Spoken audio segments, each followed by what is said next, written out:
إن الحمد لله نحمده ونستعينه ونستغفره ونعوذ بالله من شرور أنفسنا وسيئات أعمالنا من يهده الله فلا مضل له ومن يضلل فلا هادي له وأشهد أن لا إله إلا الله وحده لا شريك له وأشهد أن محمدا عبده ورسوله أما بعد فإن أصدق الحديث كتاب الله وخير الهدي هدي محمد صلى الله عليه وسلم وإن شر الأمور محدثاتها وكل محدثة بدعة وكل بدعة ضلالة وكل ضلالة في النار وما قل وكفى خير مما كثر وألهى وإنما توعدون لآت وما أنتم بمعجزين أما بعد. Brothers and sisters, this is the month of taqwa. This is the month of removing the bad characteristics from ourselves, the things that we do that are not pleasing to Allah. This is more important than doing good deeds, is removing that which upsets Allah. Last month we talked about protecting your eyes from sin. Today we will talk about protecting your tongue from sin. A sin that many, if not most, Muslims fall into at some point or another. And we need to guard ourselves from this. Allah subhanahu wa ta'ala teaches us in His book that loving each other for the sake of Allah is a priority. It is a fundamental principle of our religion, of the highest importance. And that we are brothers and sisters in Islam. And those who make good feelings between the Muslims, they are doing the work of Allah and His Messenger. And those who create ill feelings between the Muslims in any way, they are doing the work of shaitan. Allah subhanahu wa ta'ala said in the Quran, and nobody has the right to reject the statement of Allah, إِنَّمَا الْمُؤْمِنُونَ إِخْوَةٌ. Indeed, the believers, they are brothers. فَأَصْلِحُوا بَيْنَ أَخَوَيْكُمْ. So make good between your brothers. Meaning, even if you are not the one with trouble, find those who are disliking each other and make them like each other. And make them love each other. This is your job. Do not do the opposite and be the one causing the fitna or the trouble. Because if you are that, then you are shaitan. One of the things that destroys this brotherhood, that is a command from Allah, is backbiting, or talking about your brother or sister behind their back in a way that they dislike. And backbiting is not a minor sin. And I will give you the hadith soon. This is not a simple topic. This is very important. Backbiting is a major sin that people think is minor, which makes it a deadly sin. Because it is major, but people think it is minor. Let us define some terms that Rasulullah taught us, alayhi salatu wasalam, and he is the best of teachers. And do not minimize what Rasulullah said. If he said it, then it is important. Ghiba, in Arabic, ghiba. That which is said in your absence. Ghiba, backbiting, commonly translated. Prophet ﷺ told his companions one day, أَتَدْرُونَ مَا الْغِيبَةِ? Do you know what backbiting is? So they said their normal statement, Allahu wa Rasuluhu a'lam. We don't know. Allah and His Messenger know. Teach us. And this is not what most people think. Rasulullah said, ذِكْرُكَ أَخَاكَ بِمَا يَكْرَهُ. Mentioning anything about your brother in his absence that he dislikes. This is the definition of backbiting. Many people think backbiting is lying. You say a lie about your brother in his absence. This is not backbiting. This is called buhtan. This is called lying. And the mu'min does not lie. And the punishment for lying is being melted in Jahannam until you are removed from this lie. So lying is something, and backbiting is something else. Backbiting is simply mentioning anything about your brother or sister that they dislike. Not even if it's true, It is true. It is true, but they dislike you mentioning it in front of others in their absence. This is backbiting. Prophet said, ذِكْرُكَ أَخَاكَ بِمَا يَكْرَهُ, mentioning your brother in a way he dislikes, in parentheses, in his absence. Look what the companion said. قالوا يا رسول الله أرأيت إن كان في أخي ما أقول. What if the thing that I say about my brother really is in him? It is true. Get ready now for the shock. Rasulullah said, if what you say is in him, فَقَدْ اغْتَبْتَهُ, then indeed you have backbid him. Indeed you have made riba. وَإِن لَمْ يَكُنْ فِيهِ مَا تَقُولُ فَقَدْ بَهَتَّهُ. And if what you say is not in him, then you have made buhtan. You have made a greater sin, which is lying, which no mu'min can do. Subhanallah. So our scales are mixed up. We think backbiting means saying something wrong about your brother in his absence, but this is not correct. It is saying something that is accurate about him in his absence. The criteria is what? That he would dislike you saying this. Subhanallah. Another definition. In Surah Al-Hamazah, in the Quran, Allah subhanahu wa ta'ala says, وَيْلٌ لِكُلِّ هُمَزَةٍ لُمَزَةٍ. Hams is making the backbiting with words, and lams is making the backbiting with motion. So someone walks into a room, you don't say a word, but you nudge your Muslim brother and go like this. This is backbiting. This is a major sin. Subhanallah. Look how far we have come from the character of Rasulullah. Look how far we have come from our sunnah, and then we wonder why Allah punishes us in this world. We think we are good, but we are making major sins every day. May Allah protect us, and may Allah allow us to fix our character in this blessed month. And this is the goal of the whole of the sunnah of Rasulullah, is to make our character good. And namima, another category of backbiting called namima. And namima means saying the truth about someone with the intention of creating discord among the Muslims. It is the truth what you are saying, but your intention is to make someone dislike someone, or to make someone be upset with someone. This is haram. Subhanallah. This is very scary, because this is what people do every day. Every minute, their tongue does not stop against their Muslim brother and sister. Even the non-Muslims, you have to protect them. You are not allowed to backbite them. There are exceptions, and we will mention that at the end. But let us learn the principle first before we learn the exceptions. What is the punishment for ghiba? And forgive me, but sometimes we need to be a little bit scared of the sin, because we are human beings. And Allah knows that if we are not scared, then we will keep doing. So Allah subhanahu wa ta'ala teaches us the punishment through His messenger. Prophet said, لا يدخل الجنة نمام. The one who says things about his brother, that is true, to create dislike in the ummah, he will never enter Jannah. Just like that. He will not enter Jannah. Sorry, not will never. All Muslims will enter Jannah eventually, but he will not enter Jannah right away. May Allah make us of those who enter Jannah right away, with no judgment. We don't want to wait, and we don't want to go to Jahannam first. We want to go to Jannah right away. Prophet said, the one who, we mentioned this one, the one who lies is not a believer, and the punishment for him is hellfire until the lies are removed from him. Prophet one day was passing by 2 graves. So he told the companions, I hear them screaming in their graves. Screaming! And Rasulullah said his famous statement. He said, ما يعذبان في كبير بلى إنه كبير. Subhanallah. They are not being punished in something big. But then he said, nay, but it is something big. The meaning of this is, you don't see it as big, but Allah sees it as big. They said, O Rasulullah, what are they being punished for?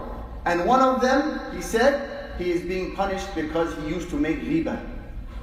He used to talk about his brother with what is true in his absence, in a way that he dislikes. May Allah protect us from the punishment of the grave. Prophet ﷺ said in a very scary hadith, he said, إِيَّاكُمْ وَالْغِيبَةِ, beware of ghibah. فَإِنَّ الْغِيبَةُ أَشَدُّ مِنَ الزِّنَا, because ghibah is more difficult than zina, fornication. It is not more haram, it is more difficult. Why? Look what he says. The companion said, how is that possible? That ghibah is more difficult than zina or fornication. Rasulullah said, a man may commit zina, and if he does, he may repent, and Allah may accept his repentance. But the one who makes ghibah will not be forgiven until the person that he made ghibah against forgives him. Now let me ask you a question. Whose mercy would you rather have on the Day of Judgment? The mercy of Allah or the mercy of a human being who will not be merciful with you? Prophet ﷺ said, أَتَدْرُونَ مَنِ الْمُفْلِسِ, do you want to know who the bankrupt person is on the Day of Judgment? They said, who? Well, he didn't say on the Day of Judgment. Do you want to know who the bankrupt person is? So the companion said, the one who's lost all his money. So Rasulullah said, this is not the bankrupt person. The bankrupt person is the one who comes on the Day of Judgment and stands in front of Allah, and he has done many good deeds, and all of those good deeds are taken away from him. How? How? Allah will line up all of the people that you backbit in this world, and He will say to them, take from his good deeds until you are satisfied. Do you think they will leave you any good deeds? They will take everything on the day when everyone cares about himself. Guard your tongue, brother. Guard your tongue, sister.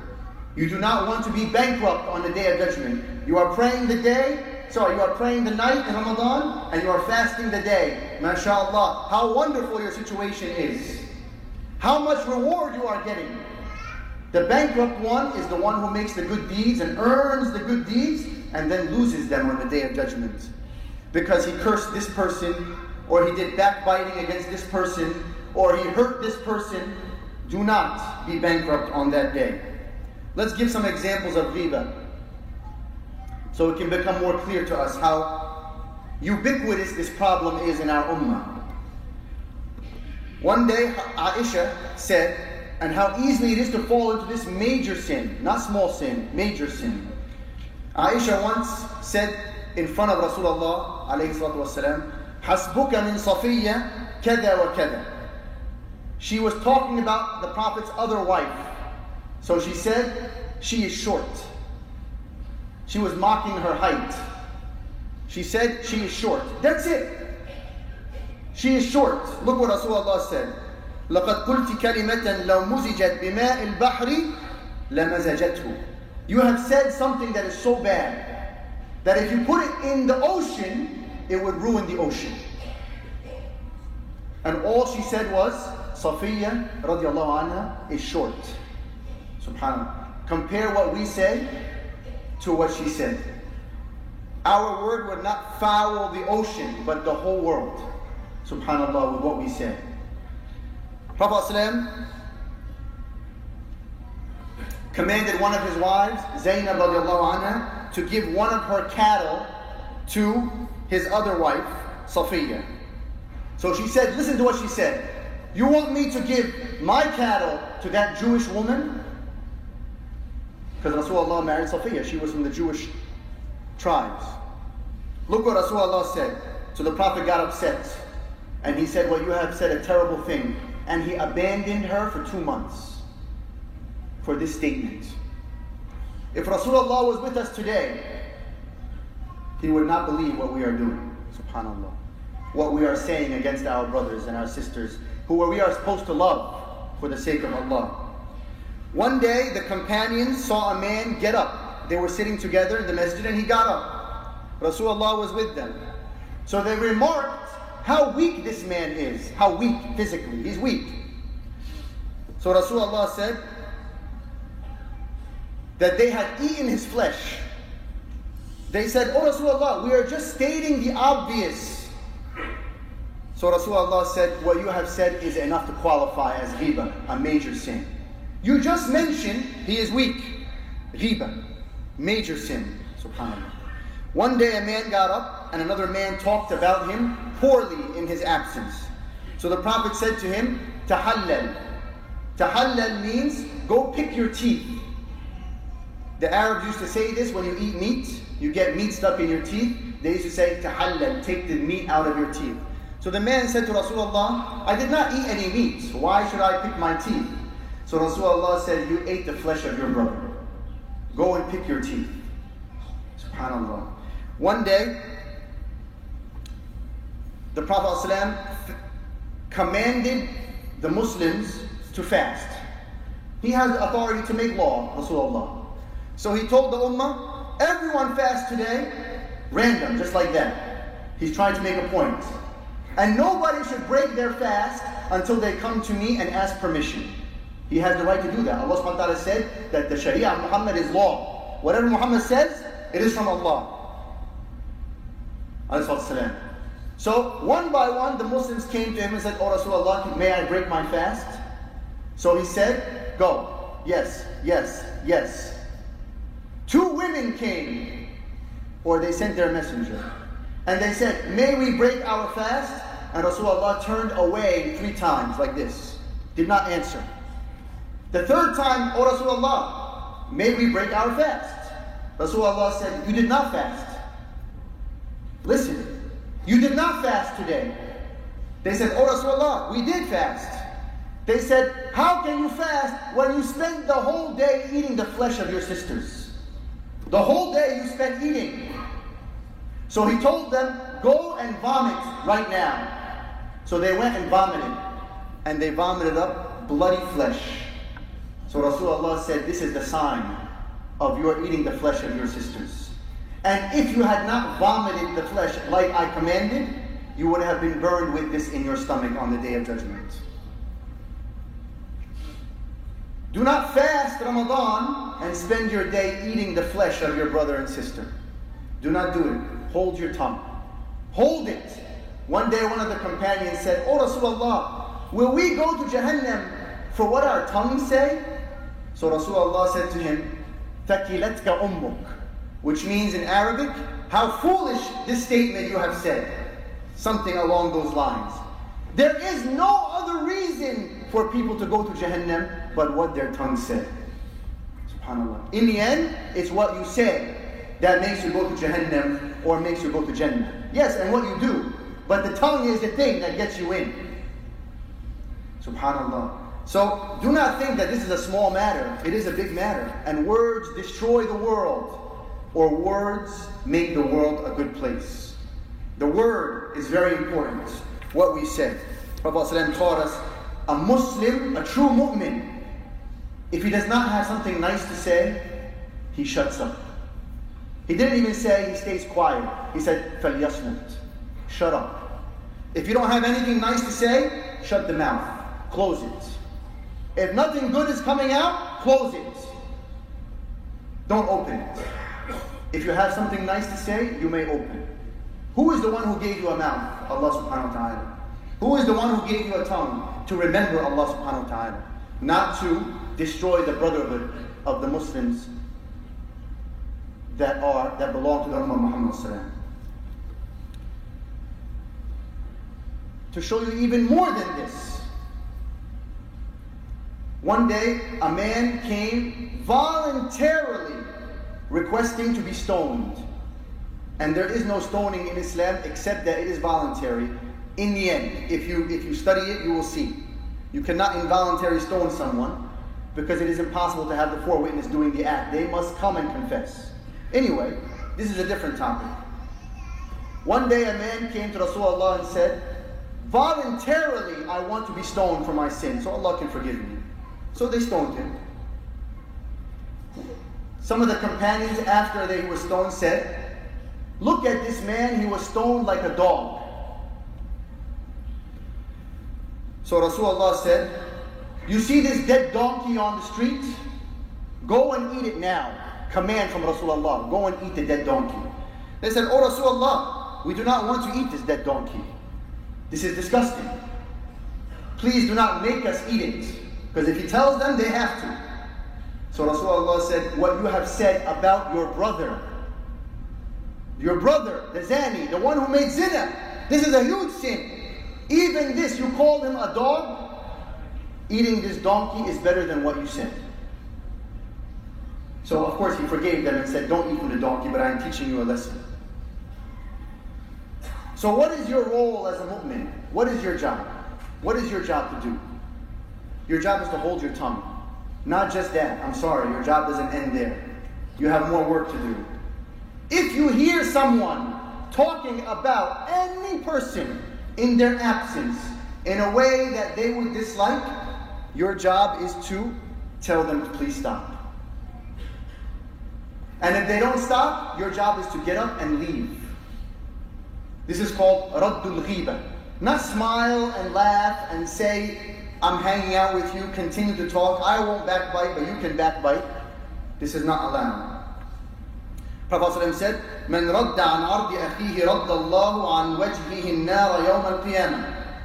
If you hear someone mentioning your Muslim brother in a way he would dislike, accurate, true, but in a way that he would dislike, you say to him, "Stop this. This is not true. This is not correct what you are saying." Even if it is true, you are allowed to say, "Stop saying this. You are not allowed to say this. You are wrong." You are protecting the honor of your Muslim brother in his absence or sister. Prophet ﷺ promises, the one who does this, Allah will push the fire away from him on the Day of Judgment. Meaning, you have done something worthy of the fire touching you on the Day of Judgment. So Allah will send an angel to protect you from that fire, which should strike you because you protected your brother's honor in the dunya. May Allah protect us from the fire on the Day of Judgment.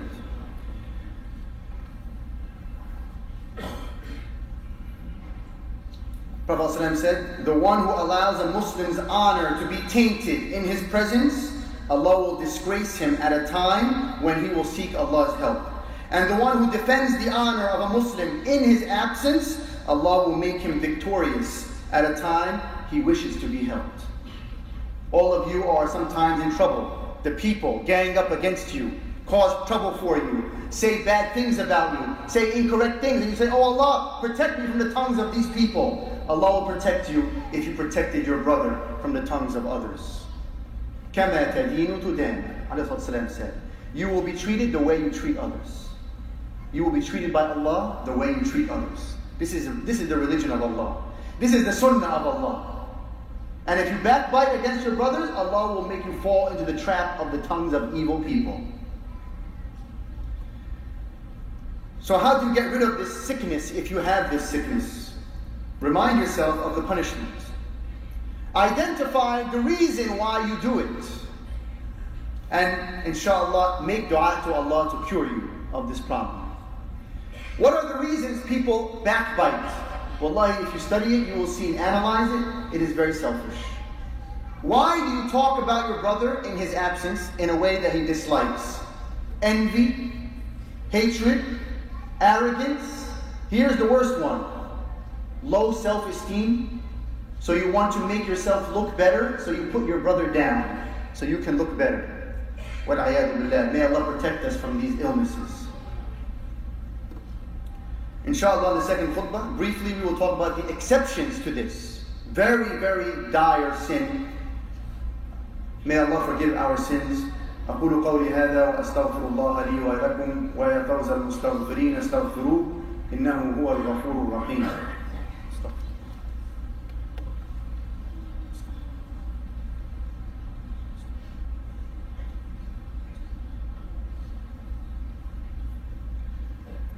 أحمد الله رب العالمين حمد عباده الشاكرين الذاكرين حمدا يوافي نعم الله علينا ويكافئ مزيده وأصلي وأسلم على المبعوث رحمة للعالمين سيدنا محمد صلاة وسلاما دائمين متلازمين إلى يوم الدين. What are the exceptions to backbiting? And you may go and research it additionally on your own.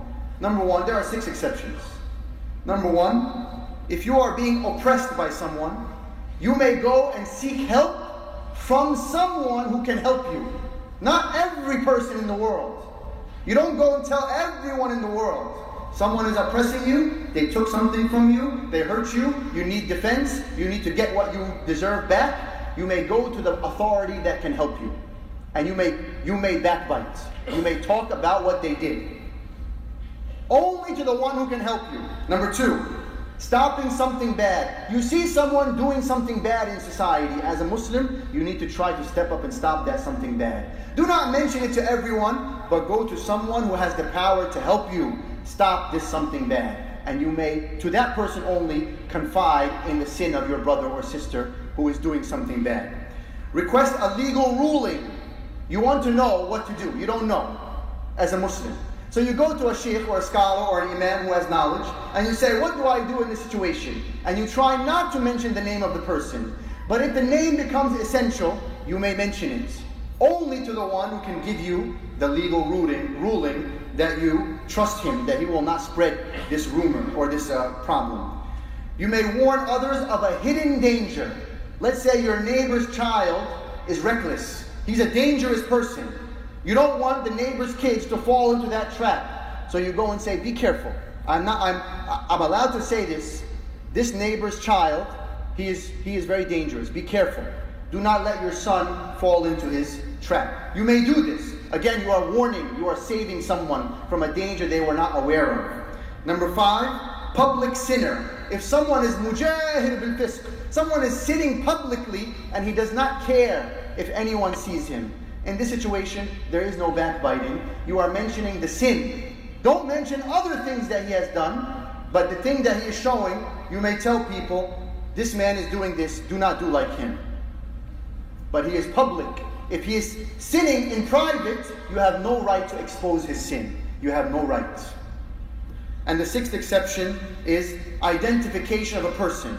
You try your best to identify someone in his absence, but you cannot. For example, you say, do you know Muhammad from the masjid? There's so many Muhammad in the masjid. Do you know Muhammad, the one who is bald? Half the masjid is bald. So, do you know the Muhammad, the one with a limp? He walks with a limp. This is backbiting. However, you need to do it only to identify him. And your intention is good. And you tell them, I don't wish to mention this, but I just want you to know who I'm referring to. So this is allowed. It is still backbiting, but it is an exception from the sunnah. So how do you make up for all of the past sins that you have done and I have done? What do we do for all the things that we have said in the past? Too late, we already said it. It is in the book. So what do we do now? First, we seek forgiveness from Allah. And we seek guidance from Allah. Oh Allah, guide me. I was not aware, and now I am aware. Or I was aware, but I was a sinner. Please forgive me in this holy, blessed month of yours. But you have to go one step further.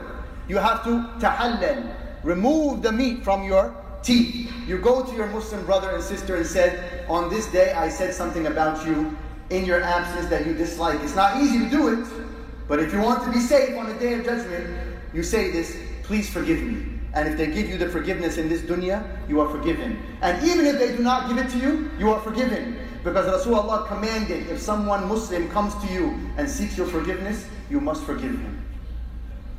If you want Allah to forgive you, if someone comes seeking your forgiveness, you cannot say, I will never forgive you. You are not allowed. Rasulullah said, the one who does not forgive the Muslim, who sincerely seeks forgiveness, he is shaitan.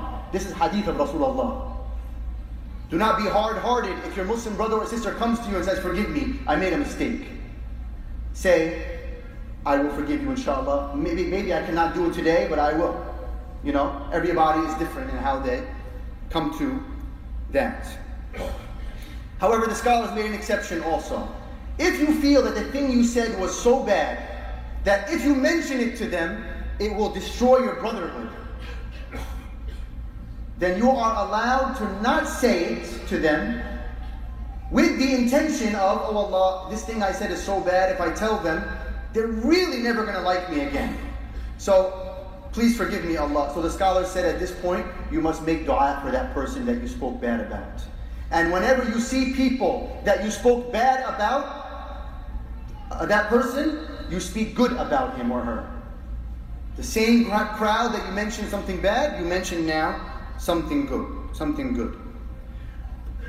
Again, if you hear someone mentioning something bad about your brother and sister in their absence, you have to stop them and say, do not say this. One day, Hassan al-Basri, he's one of the tabi'een.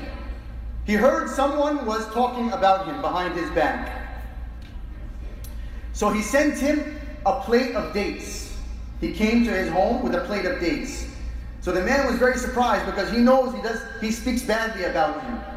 So he said, here, I have a plate of dates for you, a gift. So he said, I'm very surprised. Why are you giving me this gift? You know what he said? Subhanallah. Be careful, Allah. He said, you have given me all of your good deeds on the Day of Judgment. The least I can do is give you a plate of dates.